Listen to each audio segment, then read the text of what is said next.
السلام علیکم عزیزو، آج کا میرا یہ موضوع ایک کرشمہ اور لائف چینجر ہوگا ان کے لیے جو وسوسہ اور برے خیالات کی وجہ سے پریشان رہتے ہیں اور جن کی زندگی اجیرن بن چکی ہے۔ میرا دعویٰ ہے کہ اگر آپ نے بتائے ہوئے طریقوں پہ عمل کیا تو آپ کی زندگی میں ایک انقلاب آ جائے گا۔ اگر کسی ایک شخص کی بھی زندگی سنبھل گئی تو میں سمجھوں گا کہ میری محنت اور کوشش بیکار نہیں گئی، لہذا آخر تک ضرور سنیں۔ اور یہ میرا دعویٰ ہے کہ اگر آپ کو اس موضوع کی اہمیت کا اندازہ ہو جائے تو اس کو آپ بار بار سننے پر مجبور ہو جائیں گے۔ تو چلیے عزیزو آگے بڑھتے ہیں۔ کہتے ہیں کہ شیطان مارتا نہیں بلکہ ہلکان کرتا ہے، یوں تو انسان اور شیطان کا چوری دامن کا ساتھ ہے۔ حضور پاک صلی اللہ علیہ وسلم کا ارشاد ہے، ان الشیطان یجری من ابن آدم مجری الدم، یعنی شیطان انسان کے رگوں میں اس طرح شامل ہے جیسے کہ انسان کے بدن میں خون دوڑتا ہے۔ شیطان نے تو قسم کھا رکھی ہے انسان کو بہکانے کی اور تکلیف دینے کی اور ہلکان کرنے کی، اس لیے شیطان انسان کے دل میں وسوسہ اور برے خیالات ڈالتا ہی رہتا ہے۔ لیکن یہ وسوسہ اور برے خیالات کبھی شیطان کی طرف سے بھی ہو سکتا ہے، خود نفس کی طرف سے بھی ہو سکتا ہے، یا پھر جن و انسان کی طرف سے بھی ہو سکتا ہے۔ اس کو سمجھنے کے لیے ہم اس کو 3 حصوں میں تقسیم کرتے ہیں۔ نمبر 1 وسوسہ، نمبر 2 وہم یا توہم پرستی، نمبر 3 برے اور منفی خیالات۔ وسوسہ عام طور پر شیطان کی طرف سے ہوتا ہے، وہ اللہ تعالیٰ یا دین کے بارے میں الٹے سیدھے اور برے خیالات دل و دماغ میں ڈالتا رہتا ہے، جیسے کہ اللہ تبارک و تعالیٰ نے آسمان کو پیدا کیا، زمین کو پیدا کیا، پوری دنیا کو پیدا کیا، پھر اللہ تبارک و تعالیٰ کو کس نے پیدا کیا؟ اللہ کیسے پیدا ہو گیا؟ اس سے پہلے کیا تھا؟ اس سے پہلے کون تھا؟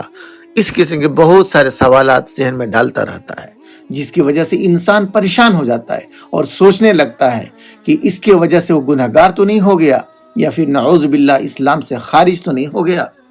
اسی طریقے سے اور استنجا لینے اور غسل کرنے میں گھنٹوں لگا دیتا ہے، یہ سوچ کر کہ ابھی ناپاکی رہ گئی ہے، اور وضو میں بار بار اعضاء کو دھوتا ہے، جس کے چکر میں جماعت کی نماز بھی چھوٹ جاتی ہے، پھر بھی شک رہتا ہے کہ وضو ٹھیک سے نہیں ہوا۔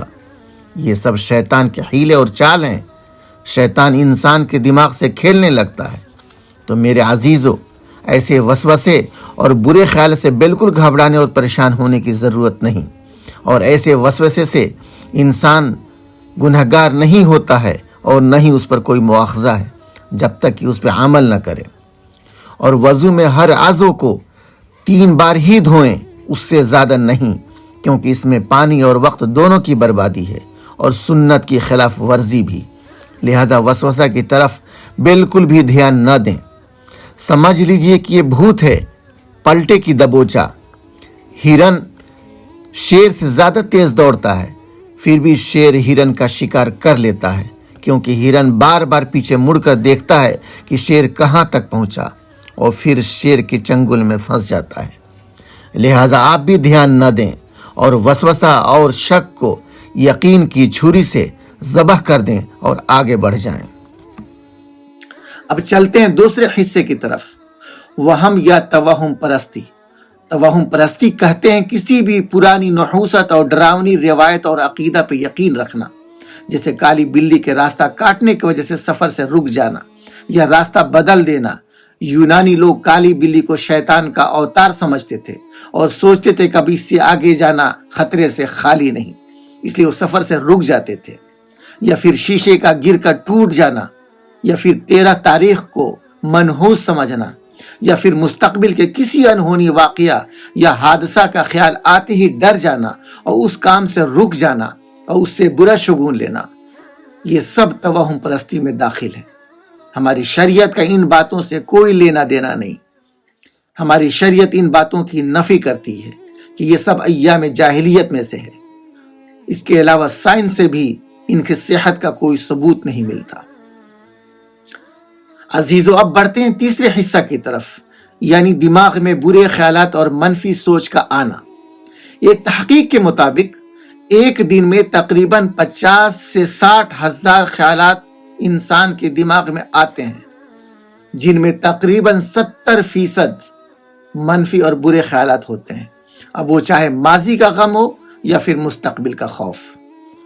ماضی کا غم جیسے کوئی مالی نقصان ہو گیا ہو، یا پھر گھریلو جھگڑا ہو، یا پھر بریک اپ، یا پھر اپنے کسی عزیز کے موت کا صدمہ۔ اور مستقبل کا خوف جیسے فیل ہو جانا یا ناکامیاب ہونے کا ڈر، یا پھر غریب ہونے کا ڈر، یا بیمار ہونے کا ڈر، یا پھر مرنے کا ڈر۔ عزیزو، انسان کا دماغ بلیک بورڈ کی طرح ہوتا ہے، بالکل سادہ۔ دماغ میں خیالات آتے ہیں اور چلے جاتے ہیں۔ Brain has no control on thoughts. انسان جب تک زندہ ہے خیالات آتے رہیں گے، اب یہ شیطان کی طرف سے ہو یا خود انسان کا نفس پیدا کرے، لیکن خیال جیسے آتے ہیں ویسے ہی چلے بھی جاتے ہیں، جیسے پلیٹ فارم پہ گاڑی آئی اور آگے بڑھ گئی۔ خیال کا کیا مجال کہ زیادہ دیر تک آپ کے دماغ میں ٹھہر سکے، وہ تو ان خیالات کو آپ روکتے ہیں، ان خیالات کو آپ پالتے ہیں، آپ اس کو موٹا کرتے ہیں، اور پھر جب یہ موٹا اور مضبوط ہو جاتا ہے تب یہ آپ پر حملہ کرتا ہے۔ آپ ہی ان خیالات کو پالتے پالتے عادت کی دنیا میں لے کر چلے جاتے ہیں، اور یہی عادت فطرت کا حصہ بن جاتی ہے۔ خیال سے عادت اور پھر عادت سے فطرت۔ اب یہی خیالات نفس کے خوراک بن جاتے ہیں، اور پھر نفس ایسی خیالات کا مطالبہ کرنے لگتا ہے، اور پھر اس کو اسی حالت میں سکون ملنے لگتا ہے۔ وہ ہمیشہ اسی حالت میں رہنا چاہتا ہے، جیسے کوئی نشہ کا عادی ہو جائے، اور پھر یہ برے خیالات انسان کے لاشعور میں جا کر بیٹھ جاتے ہیں، اور دماغ اسی کے مطابق پورے بدن کو کمانڈ کرنے لگتا ہے، اور ایسی حالت میں انسان اپنے آپ کو مجبور اور بے بس پاتا ہے، اور ہر چھوٹی اور معمولی بات پر پریشان اور گھبرا جاتا ہے، ہر برے خیال سے ڈرنے لگتا ہے، ہر خارجی بات یا اثرات کو اپنے سے جوڑنے لگتا ہے، غرضے کہ اس کی زندگی اجیرن بن جاتی ہے۔ ہر پل، ہر لمحہ، ہر دن جیتا اور مرتا ہے، مرنے سے پہلے ہزاروں بار مرتا ہے، زندگی بد سے بدتر ہوتی چلی جاتی ہے۔ تو میرے عزیزو، پھر کیا کیا جائے؟ کیسے مقابلہ کریں ہم ان برے خیالات کا اور ڈر کا؟ تو غور سے سنیے، میں بتاتا ہوں اس کا حل۔ تو سب سے پہلے جیسی وسوسہ یا برا خیال آپ کے دماغ میں دستک دے، آپ کے دماغ میں آئے، بالکل پرسکون رہیے، بالکل بھی پریشان مت ہوئیے، بلکہ مسکرا دیجئے، ہنس دیجئے، اور لمبی لمبی سانسیں لینا شروع کر دیجئے۔ اس کے بعد پڑھیے لا حول ولا قوت الا باللہ العلی العظیم، اعوذ باللہ من الشیطان الرجیم، اور اس کے بعد بائیں طرف منہ کر کے 3 بار تھپتھپا دیجئے، اور فوراً اپنی جگہ اور پوزیشن کو بدل دیجئے اور کسی دوسرے کام میں مشغول ہو جائیے، اور اس برے خیال کے برعکس اپوزٹ کوئی دوسرا مثبت اور اچھا خیال لانے کی کوشش کیجئے، اور اسی کو بار بار دل میں دہراتے رہیے۔ لیکن دھیان رہے، بار بار وہی برے خیالات آتے رہیں گے اور آپ کو پریشان کرتے رہیں گے، لیکن پریشان ہونے کی قطعاً ضرورت نہیں ہے۔ آپ اپنے قوت ارادی کو استعمال کیجئے، اور اپنے قوت ارادی سے برے خیال کی طرف بالکل دھیان مت دیجئے۔ یہ مشکل ہوگا شروع میں، لیکن ناممکن نہیں۔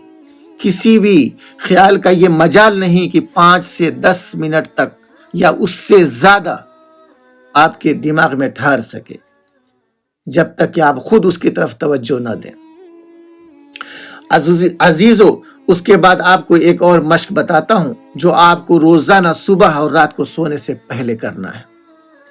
جو بھی غم یا برے خیالات آپ کو ستا رہے ہیں، آپ اس کے مخالف اچھے اور مثبت الفاظ ایک کاغذ پر لکھ لیں، اور ایک آرام دہ کرسی پر بیٹھ جائیں، اور آرام دہ کرسی پر بیٹھنے کے بعد جیسے مراقبہ کی شکل ہو، ان مثبت الفاظ کو جو آپ نے ایک کاغذ پہ لکھا تھا اسی کو بار بار دہراتے رہنا ہے، اور یہ 10 منٹ سے لے کر آپ 10 منٹ سے شروع کر کے اس کو آدھا گھنٹہ تک بھی بڑھا سکتے ہیں، ویسے آپ اپنے حساب سے مثبت الفاظ جو آپ کے لیے سوٹیبل اور مناسب وہ آپ لکھ سکتے ہیں، لیکن میں کچھ الفاظ بتا دیتا ہوں، اشارہ دے دیتا ہوں، آپ اس کے مطابق بھی اپنے یہ الفاظ استعمال کر سکتے ہیں، جیسے کہ میں صحت مند ہوں، میں بہادر ہوں، میں ہمت والا ہوں، اب میں کسی بات یا خیال سے نہیں گھبراتا ہوں اور نہیں پریشان ہوتا ہوں، اب میں اللہ کے علاوہ کسی چیز سے نہیں ڈرتا، میرے مقدر میں جتنی روزی ہے وہ مل کر رہے گی، پھر کیوں پریشان رہوں، موت برحق ہے، اپنے وقت پر آئے گی، اس سے پہلے نہیں، پھر موت سے کیوں ڈرنا، الحمدللہ سب ٹھیک ہے، آئندہ بھی سب ٹھیک ہی ہوگا انشاءاللہ، مجھے اپنے رب پر پورا بھروسہ ہے اور یقین ہے وہ ہمیشہ میرے ساتھ ہے، وغیرہ۔ تو اس کے حساب سے آپ جو بھی آپ کے لیے مناسب ہو آپ وہ الفاظ لکھ سکتے ہیں اور اسی کے حساب سے ان الفاظ کو دہرا سکتے ہیں۔ اس کے علاوہ عزیزو، نماز کی پابندی کریں، بالکل سختی کے ساتھ نماز کی پابندی کریں، اور روزانہ کا جو معمول ہے تسبیح و اذکار کا بھی معمول رکھیں، اور اس مشق کے علاوہ جب بھی آپ اکیلے ہوں ان مشق کو دہراتے رہیں، مسکراتے رہیں اور ہنستے رہیں، مسکرانا اگر مشکل ہو تو مسکرانے کی ایکٹنگ اور پریکٹس کریں۔ ہاں عزیزو، اس کے علاوہ ایک نصیحت یہ بھی ہے کہ اگر آپ اس صورتحال سے دوچار ہیں تو آپ ٹی وی نیوز اور خبروں سے دور رہیں، بیکار کی خبروں سے دور رہیں، ڈراؤنی فلموں اور ٹی وی سیریل سے بھی دور رہیں، اور یہ مشق آپ کو کم سے کم 1 مہینہ سے لے کر 3 مہینہ تک کرنا ہے۔ اگر آپ نے ان مشقوں پہ پابندی کی اور یہ بتائے گئے طریقوں پہ عمل کیا تو میرا دعویٰ ہے اور اللہ کے ذات سے پوری امید ہے کہ بہت جلد آپ خود کلامی کی اس مشق سے، اس موذی اور خطرناک مرض سے نجات پا لیں گے۔ یہ خود کلامی آپ کی زندگی بدل دے گی۔ اس مشق سے آپ کے اندر یقین، خود اعتمادی، بے خوفی بڑھے گی، وہم، شک، خوف اور برے خیالات خود بخود دم توڑ دیں گے۔ جس طرح ایک میان میں 2 تلواریں نہیں رہ سکتی، اسی طرح ایک دماغ میں ایک ساتھ 2 خیال نہیں رہ سکتے۔ آپ اشرف المخلوقات ہیں، اللہ نے آپ کو عقل سلیم عطا کیا ہے، یہ آپ کو طے کرنا ہے کہ کون سا خیال آپ کے لیے صحت مند ہے اور کون سا نقصان دہ۔ یاد رکھیں آپ حاکم ہیں اور آپ کے خیالات آپ کے محکوم اور غلام۔ جس طرح مقناطیس لوہے کو اپنی طرف کھینچتا ہے، اسی طرح خیالات ہیں، اگر ہنسی، خوشی اور صحت کے خیالات ہیں تو ویسی خیالات آتے رہیں گے، اور اگر غم اور پریشانی اور بیماری کے خیالات ہیں تو ویسے ہی خیالات آتے رہیں گے۔ جس طرح تیزاب کا علاج تیزاب ہے اور آگ بجھانے کا علاج کاربن ڈائی آکسائڈ گیس ہے، اسی طرح نفرت کو پیار سے اور غم کو خوشی سے اور بیماری کے خیالات کو صحت کے خیال سے بدلا جا سکتا ہے۔ قوت ارادی سے مایوسی، بیماری اور موت کے ہر خیال کو باہر نکال پھینکیں۔ شک، وہم، خوف کو ایسے کچل دیں جیسے سانپ کو کچلتے ہیں۔ جنہوں نے آپ کی زندگی کو محدود کر رکھا ہے، بونا بنا رکھا ہے، یہ موت کے بھوت ہیں۔ ان کے خالق خود آپ ہیں۔ خدا کا ایسا کوئی منصوبہ نہیں کہ یہ آپ کے دل میں پیدا ہوں اور آپ کو پریشان کریں۔ خدا نے تو آپ کو خوشی اور مسرت کے لیے بنایا ہے۔ سورج کی لامحدود روشنی آپ کے لیے کھلی پڑی ہے۔ آپ نے خود ہی کھڑکیاں اور دروازے بند کر رکھے ہیں۔ دنیا کے سب سے عظیم ہستی سے رشتہ توڑ کر آپ نے اپنے آپ کو حقیر بنا لیا ہے۔ وہ کون ہے جو بھٹکے ہوئوں کو راستہ دکھاتا ہے؟ وہ کون ہے جو بیماروں کو شفا دیتا ہے؟ وہ کون ہے جو پریشان حال کی پکار سنتا ہے؟ وہ کون ہے جو مصیبت زدہ کی فریاد سنتا ہے؟ وہ اللہ ہے۔ وہ صرف اور صرف اللہ ہے، جس کی حکومت سارے کائنات پر ہے، جس کو کبھی فنا نہیں۔ اس پر بھروسہ رکھیں، یقین کریں، وہ کبھی آپ کو تنہا نہیں چھوڑے گا۔ ہم ناکام تو اسی لیے ہوتے ہیں کہ ہم اکیلے ہی مصائب اور پریشانی سے لڑنے کی کوشش کرتے ہیں، جبکہ وہ ہم سے شہرگ سے بھی زیادہ قریب ہے۔ اس نے ہمیں چھوڑا ہی نہیں بلکہ ہم نے ہی اسے بھلا دیا ہے، ورنہ تو ہر روز اعلان کرتا ہے، میرے بندو مجھ سے مانگو میں عطا کروں گا، مجھ پر بھروسہ رکھو، یقین کرو میں سب ٹھیک کر دوں گا۔ وہ اتنی وسیع اور لامحدود کائنات کو تھامے ہوئے ہے، اسی نے آپ کو بھی اپنے بازوؤں کی حفاظت میں لے رکھا ہے۔ تعجب ہے کہ آپ غمگین ہیں اور پریشان ہیں، جبکہ آپ کے پاس دعا کی طاقت ہے آپ نا امید ہو گئے ہیں، جبکہ اللہ کی طرف سے رحمت و مغفرت کا وعدہ ہے۔ لہذا بھروسہ کیجئے اس ذات پہ جو ہمیشہ قائم رہنے والی ہے، جو نہایت رحیم و کریم ہے۔ اسی سے لو لگائیے، اسی سے مانگیے، اسی کے چوکھٹ پر سر جھکائیے، اسی سے روئیں، اسی کے سامنے گڑ گڑائیں، تب جا کر معجزہ ہوگا، اس کی مدد آئے گی، اس کے رحمت کے دروازے کھلیں گے۔ لہٰذا میرے عزیزو، غم و پریشانی اور ڈر اور نا امیدی کو ٹھوکر ماریے، ہمت و حوصلہ، بے خوفی، ہنسی خوشی کو گلے لگائیے، اللہ پر بھروسہ اور یقین کے ساتھ آگے بڑھیے۔ اگلی صبح آپ کی ہوگی، خوشی، صحت اور کامیابی آپ کے قدموں میں ہوگی۔ اچھا، آپ اجازت دیجیے، اپنا ڈھیر سارا خیال رکھیے۔ اللہ حافظ۔